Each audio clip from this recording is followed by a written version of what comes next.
ఒక అద్భుతమైన న్యూమరికల్ అండి. మనం గ్రావిటేషన్లో ఎస్కేప్ వెలాసిటీలో ఉన్నాం. ఎస్కేప్ వెలాసిటీలో మంచి న్యూమరికల్ చూపిస్తారు చూడండి ఇప్పుడు మనకి. ఓకేనా, ఏమంటున్నాడో మనం ఫస్ట్ న్యూమరికల్ చదువుతాం. A geostationary satellite is revolving around the earth అంటున్నాడు.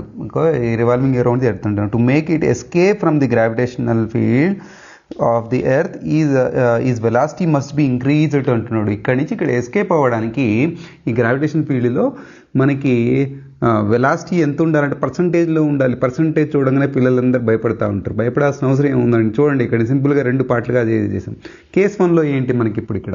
ఓకే, సో ఈ శాటిలైట్ ఇక్కడ ఉందనుకోండి. ఇక్కడ ఉంటే మనకి ఏమేమి ఫోర్స్లో యాక్ట్ చేస్తున్నాయి ఇక్కడ ఓకే, mv²/r.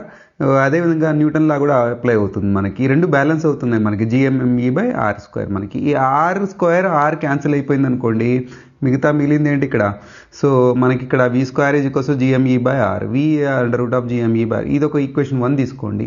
ఇది బయటికి వెళ్ళిపోవాలి అంటే ఈ గ్రావిటేషన్ ఫీల్డ్ నుంచి బయటికి వెళ్ళిపోవాలంటే ఇన్ఫినిటివ్ దగ్గర, ఎక్కడో ఒక ఇన్ఫినిటివ్ దగ్గర కనుక అబ్జర్వ్ చేసినట్లయితే అక్కడ ఇన్ఫినిటివ్ దగ్గర మన ఏమవుతుంది, వెలాసిటీ 0 అయిపోతుంది. అంటే పొటెన్షియల్ ఎనర్జీ కూడా మనకి 0 అయిపోతుంది. లాస్ట్ క్లాస్లలో నేను చాలా మంచిగా ఎక్స్ప్లెయిన్ చేశాను ఎట్లా మనకి ఇక్కడ టోటల్ ఎనర్జీ 0 ఎట్లా అవుతుంది అనేది. ఓకేనా, so total energy, potential energy, kinetic energy గురించి మాట్లాడదాం.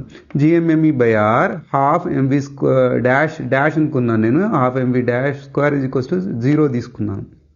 దీన్ని అలా తీసుకెళ్ళండి అంతే, క్యాన్సిల్ చేయండి. v'² 2 gme/r. సో స్క్వేర్ అటు తీసుకెళ్తే రూట్ వెళ్ళిపోతుంది కదా. సో ఈ ఫ్యాక్టర్ని తీసేసి మనం ఏం పెట్టాము, ఈక్వేషన్ 1 పెట్టానండి. క్లియర్గా ఎక్స్ప్లెయిన్ చేస్తున్నాను. ఈక్వేషన్ 1 పెట్టడం వల్ల v' వల్ల ఎంత వచ్చింది, √2 × v వచ్చేసింది. దీన్ని పర్సంటేజ్గా మార్చాలి అండి. ఎలా మార్చాలి అని అంటే పర్సంటేజ్ ఫార్ములా వాడండి.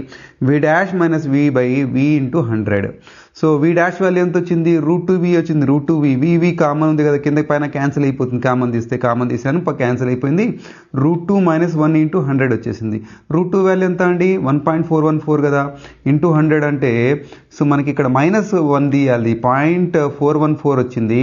పాయింట్ని మనం అటు షిఫ్ట్ చేయాలి, ఎందుకంటే ఇంటూ 100 మల్టిప్లై ఇస్తున్నాం. ఎన్ని పాయింట్స్ షిఫ్ట్ చేయాలి, 2 పాయింట్స్ షిఫ్ట్ చేయాలి. 41.4 మన ఆప్షన్ వచ్చేసి బి అనేది మన ఆప్షన్ అండి.